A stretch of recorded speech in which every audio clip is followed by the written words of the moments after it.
Well, hello and welcome. My name is Rachel Kilgore. I'm with the Graduate Writing Center at Baylor University, and I want to show you how to do research.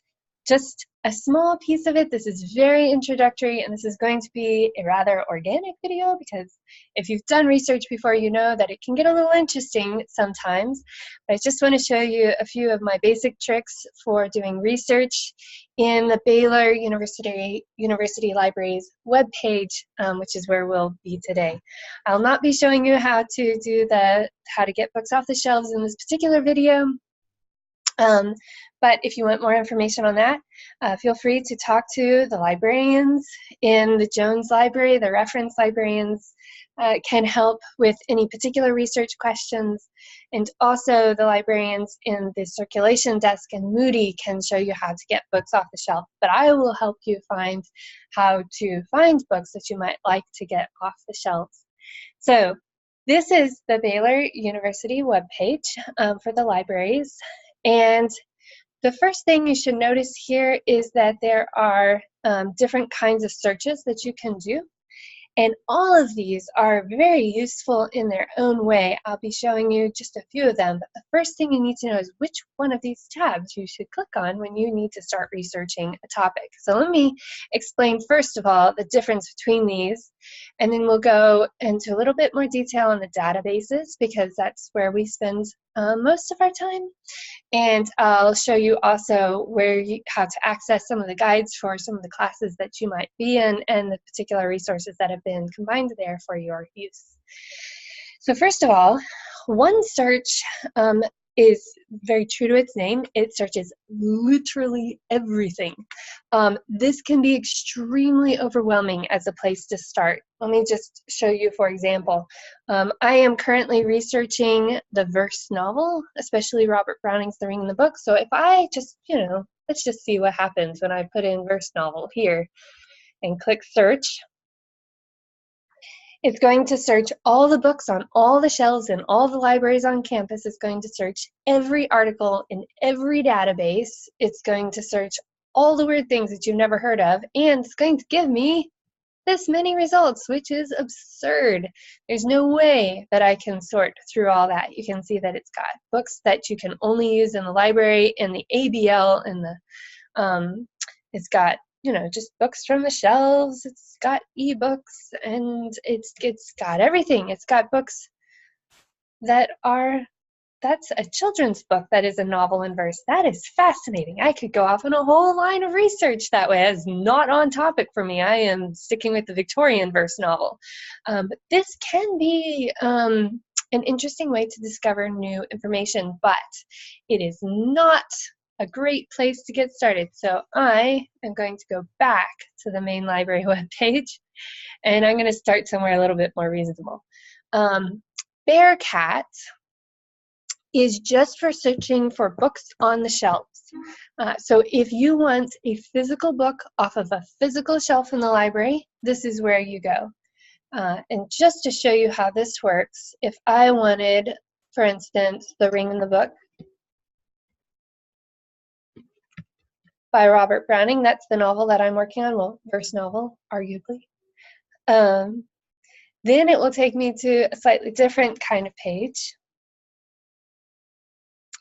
when it decides to actually work for me. Told you this is going to be organic. Here we go. All right. And it's going to give me articles that are from their physical. Everything in here is going to be physical. And it's going to tell me physically where it's located. So these are located in the ABL, that's the Armstrong Browning Library. As you can imagine, most of our resources for Browning are going to be in the Armstrong Browning Library, the library that was named after him and that houses so many of his books. So I made the mistake of putting in Ring in the Book as a keyword, and it's giving me 208 entries. I really just want the book. And I don't want to hike across campus to the ABL because I spend more of my time in Moody, and I'm pretty sure there has got to be a copy of that book here. So here's one that looks a little bit more promising. I'm going to see where else we have a copy of this by clicking more, and it's going to give me all the information on this. But again, these are all just in the ABL. So just to save us a little bit of time here, I am going to go back and change my search to just for the title once I wait for this page to go away. Right, so I'm going to go back to the top of the screen. I'm going to change this to title. And I'm going to say, you know what, I don't want the ABL. I really just want Moody. I don't want special collections. Okay. Don't see where it will let me search just Moody. So let's try this one more time. Okay, this is more like it. All right, these are all the titles that I could be referring to. I am referring to The Ring in the Book. So I'm going to click just this first one.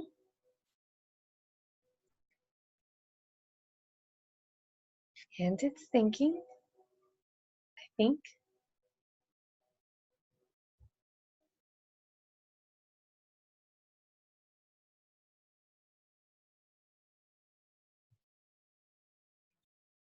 All right, here we go.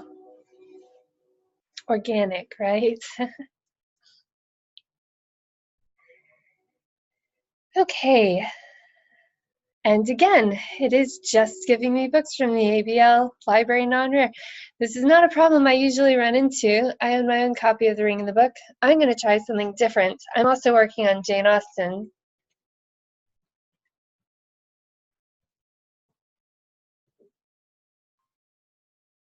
So Mansfield Park, one of Jane Austen's novels. This is an electronic copy. All right, I'm going to go back. I want to find a physical copy so that you can see how the call numbers work. Here we go. All right, this is more like what you'll be used to seeing. Here is Mansfield Park by Jane Austen. It is a physical book. It is in the Moody General Collection, and here's the call number.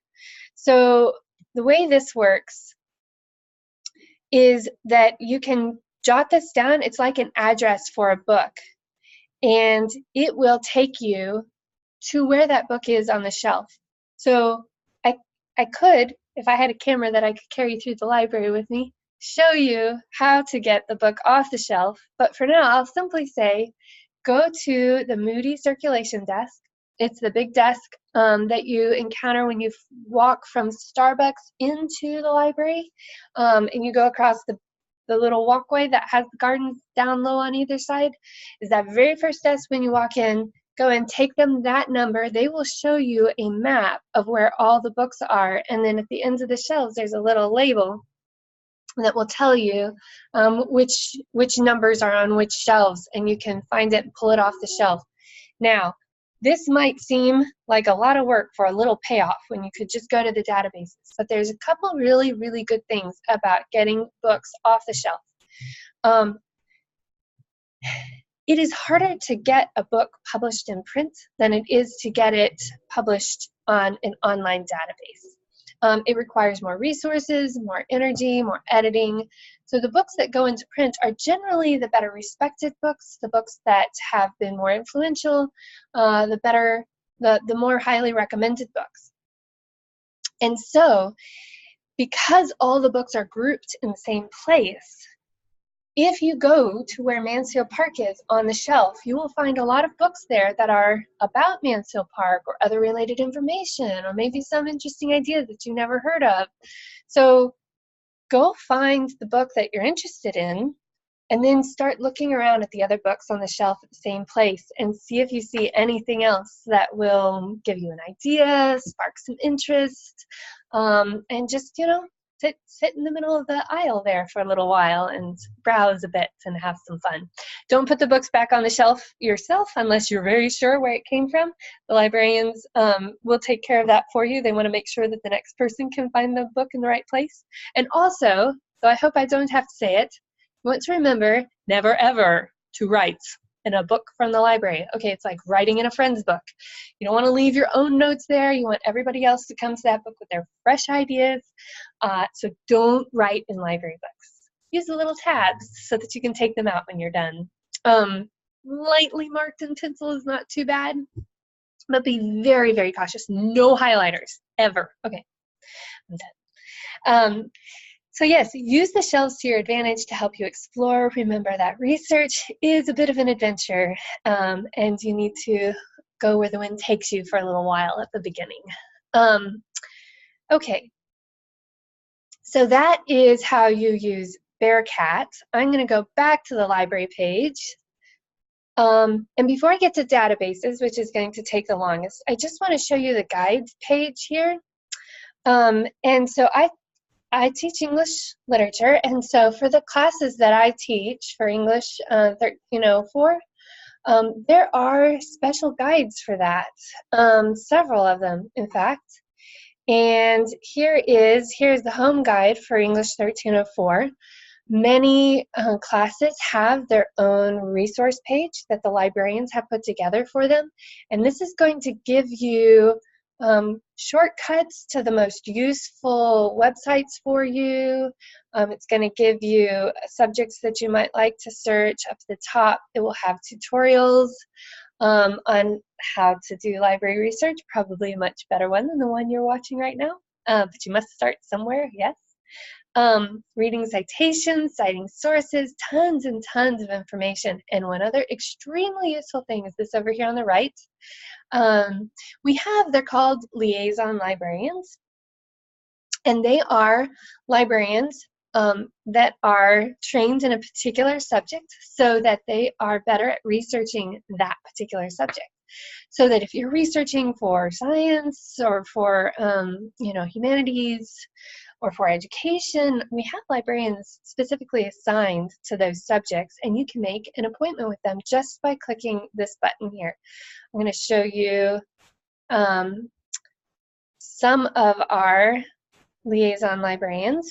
So you can come to this page, and it will give you all the other guides. I expected it to take me to the liaison page. I must change this. I'm going to just try to make an appointment. And here are the different liaison librarians that we have. This will tell you more information about them. So Eileen Benson, she helps the Department of English and History in the Honors College Medical Humanities. Here are her specialties. She is a wonderful person and extremely helpful. All the librarians really are. And you can come here and make an appointment with her, or just email her and ask her a question. And they are there for you, waiting for you to need help. Here is Carol Schutz. She is with the business school, and so all of that right there for you at that Make an Appointment tab. So be sure to explore the resources that you have in your guides for these particular ones. If you need a topic for a class, whichever class you're in. Okay, back to the library page and into the databases. So let me explain briefly how articles get to these databases. So the way it works is that your professors at the university, they are not necessarily here to teach you. That's not their only job, which might explain quite a lot. They are here to do research. So they are top scholars in their fields. Half their job is to write research papers, discovering new things, and then to publish them so that other researchers can build off of the experience that they've gained. The exploration of our culture happens in the universities. Other countries, they don't. They have separate research institutions where the researchers do research and don't teach at all. But for us, we believe in America that our students should learn from the people who are at the top of their field. And sometimes the people at the top of their fields are not the most terrific teachers ever. But they are fantastic researchers and sources of a lot of this information. They really are doing the cutting edge work. So here's how they do it. I, for instance, who am not anywhere near the top of my field yet, or probably will be, I am writing papers right now on Jane Austen's Mansfield Park. And what I write a paper. I have done tons of research, so I know that nobody else is saying this yet. I believe that this would start a new conversation. And so I take my paper and I send it to my faculty and to the Graduate Writing Center and to other places. And these first reviewers, they agree with me. They give me comments about things I can edit and change. I polish it up. And then I choose a journal to send it to. These journals are usually connected to a university, and so the Journal of Gothic Studies is at a university in the UK, and they have a panel of other scholars who know much more about this topic than I do or than they do, and they read I send my article to them and say, would you like to publish this? And then they send that article out to this panel of reviewers. They review it and they say, if you change all of this, maybe we'll publish it. And then they send it back to me and I make the changes and I send it back to them, and maybe they reject it and maybe I send it to somebody else. But through this process of sending your paper to this panel of experts and then back to me, editing, reviewing, sending it back, then they say, this is a good idea. And yes, we all need to hear this idea. So we will publish this in our journal. And a journal is like a magazine in that it has many articles from many different people, but it's got this difference that it is peer-reviewed or scholarly or academic. All these words actually mean the same thing. Peer-reviewed, academic, scholarly. If you see any of those words, it's this kind of journal. And so they review it carefully, and then they publish it in their journal, and then other scholars read it and respond to it. They might disagree, they might agree, they might build on it. They may say, oh, that's a good idea, we need to do more research, and they might go do more research. So all these articles that we write, they are a continuing conversation. And the whole purpose of them is to not just get my name out there, but to continue the research in this field. So we do this ideally for love of the field, for love of the subject and the knowledge that we're gaining. So then we have all these hundreds and hundreds and hundreds of physical journals out there because they get so specialized. Just in my own field, there is the Jane Austen Journal, then there's the Gothic Journal, there's the Journal of North American Literature, there's Journal of the Canoe, it gets ridiculously specific, and many colleges have journals just in the English field. They have these for every single field: science, history, sociology, education. We all have our sets of journals. So this would be a ridiculous amount of information for any one person to research. So what the librarians do is they go and they collect all these journals. They scan them, or if they're online, they collect them into one place. But the problem is that one place would be so huge, you would get so much more information than you needed, that then that large body of information has to get subdivided then into searchable databases. And that then is what they post here. So what you are searching for when you search for databases is not your subject. Okay, this is very important. Do not plug your subject in here. If I type verse novel in here, it's going to do really weird things because we don't have any databases that are specifically designed for the verse novel. That would be weird, okay?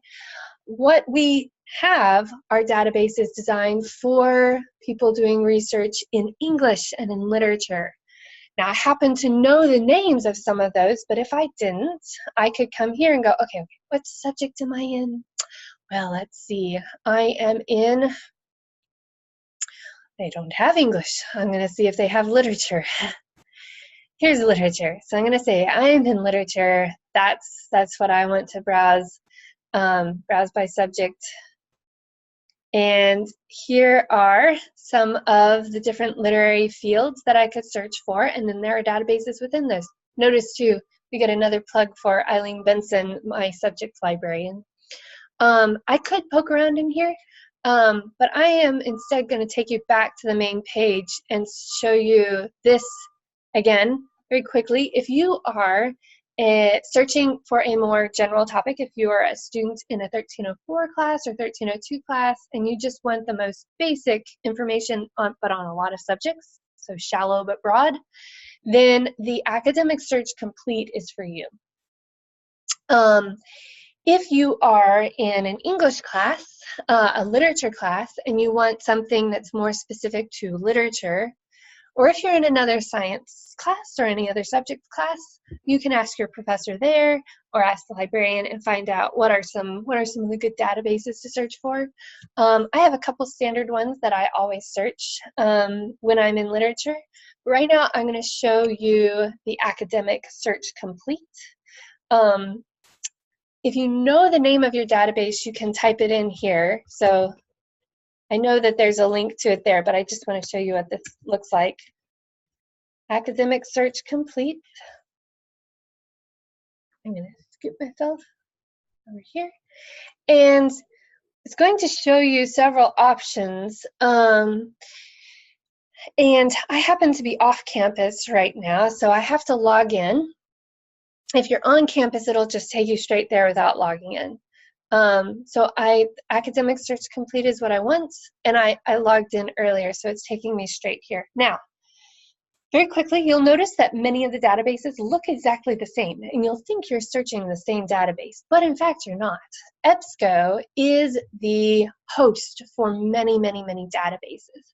Right now, they're searching this particular database, but you can change your databases as long as you're in EBSCO. So these are all the databases that they service. Now, there are other search engines that don't. JSTOR looks very different. The MLA Complete Periodical Database looks quite different. But this is a very common one, so we're going to work in this one. And then the same principles basically apply to all these other databases as well. So I'm going to search for the verse novel here and see what happens. I can go more specific, but I'm just going to start broad right here and show you a couple tricks that I have learned by doing my own research. Okay, so here is an academic journal. So because it's academic, I know that it is peer-reviewed. And so when your professor tells you that you have to have academic peer-reviewed or scholarly journals, he's saying the same thing about all of them. I could limit it if I chose.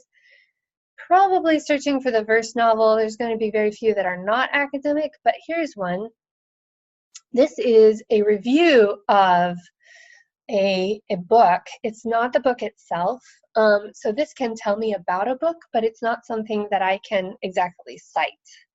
So I have to be a little careful with the reviews in here. Often too, you'll get periodicals.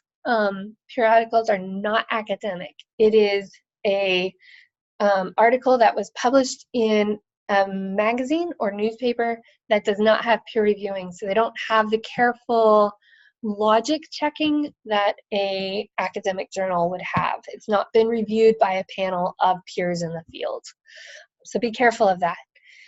Over here you can limit it in several ways. So you can say I want only scholarly peer-reviewed journals, and I had 394 sources at first, and that cut out quite a few, so now I have just 125. Still seems like a lot to me. I'm going to have to sort through all of these. I can also limit it by publication date if I like. Within this, there are, so these are all academic sources now, but there are some academic book reviews. They're just less helpful to me. There's even an academic magazine, which is interesting to me. There's one other way that I might choose to limit it, and that is full text, because sometimes the databases will simply tell you that a book exists, but it won't tell you how to get to that book or how to get to that article. If you're doing just light research and you don't have time to go hunting up an article, you might just say, you know what, I don't even want to see the ones that don't have full text linked.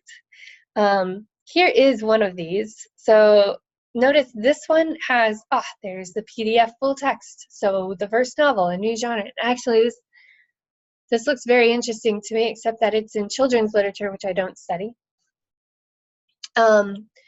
This one, a novel method. Okay, this one is completely off topic for me, and it's dealing with electric power systems. So this is the sort of thing that you can get in a more broad, this is actually quite funny. So we're in the Academic Search Complete.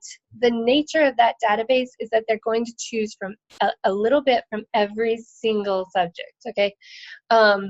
I'm really only interested in literary stuff. I am definitely not interested in science stuff. So that tells me that I should probably be in a different database.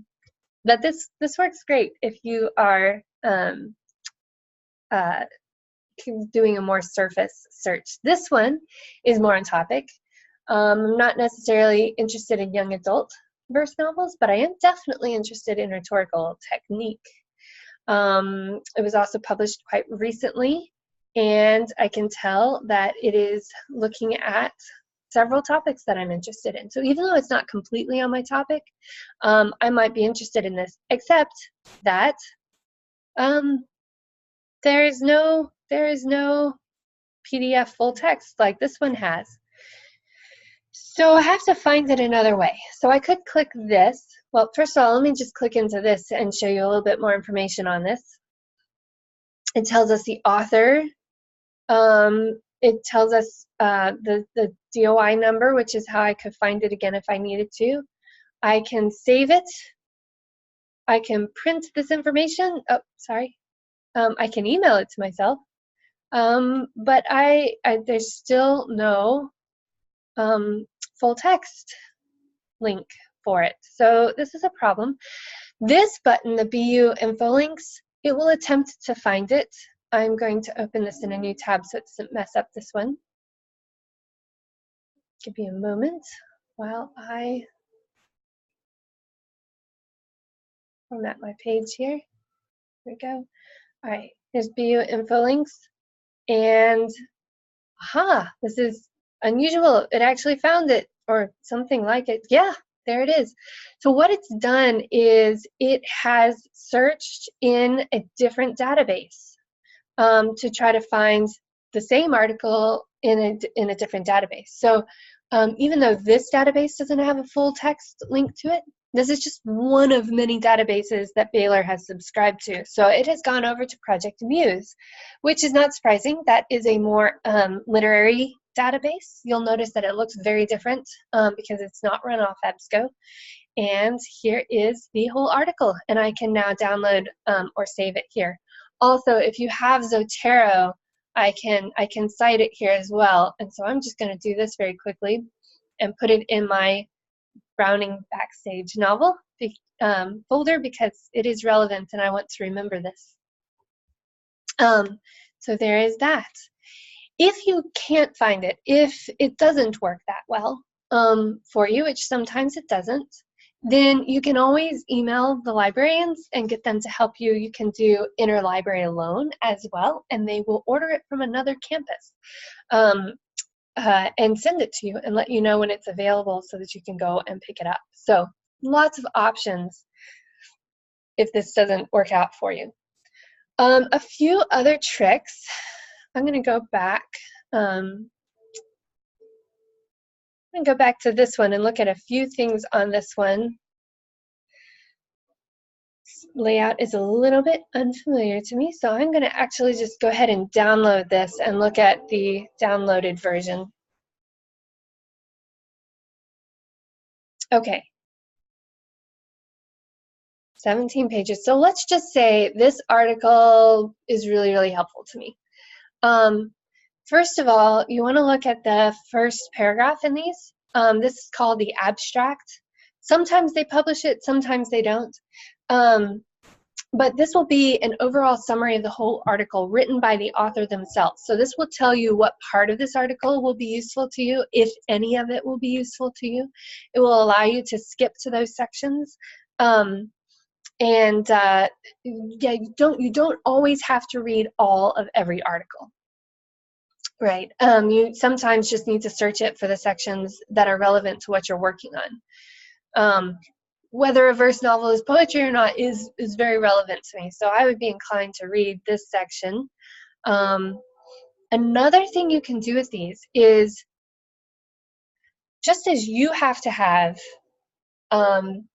works cited in your articles, so these people also have to cite those works. And the reason that they do that is not just to give credit where it's due, but also so that other people doing the same research can go and find where they got this information and get more information from those original sources. So you can use it in this way as well. So here is this author's works cited page, and I can skim this and see here is another article on the verse novel. That looks interesting. Sand and the Oyster, vetting the verse novel, Hornbook magazine. That also sounds like children's literature. I'm wondering if there's anything in here that isn't children's literature. Oh, this looks interesting. The Rhetoric of Fiction, Reading Narrative Form, Ethics, and Ideology. By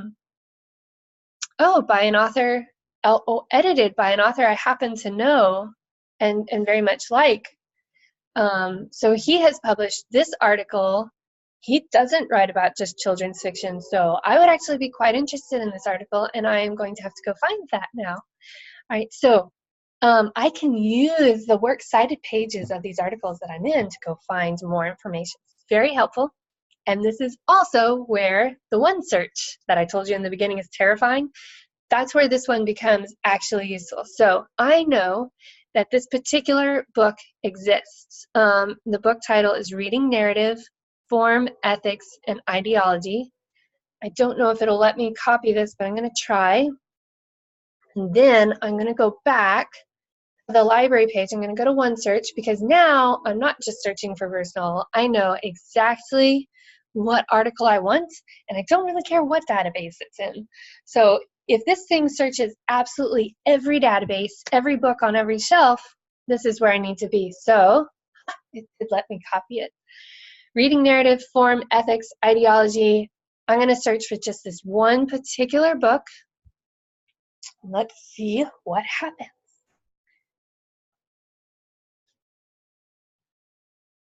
Aha! It has a citation that is not hugely helpful to me. Notice real quick, even when you're looking for a very particular book, it still gives you a ridiculous number of resources. It's because several databases are going to have the citation. I am looking for the particular book itself. This is odd to me because it says it's a government document, but I'm pretty sure it's just a book. But it says it's available in Moody General Library, so I could jot down that call number and go find it on the shelf. Here's a review of the book, so that might be helpful to me to read the review before I go read the whole thing. Notice these reviews are published in different academic journals.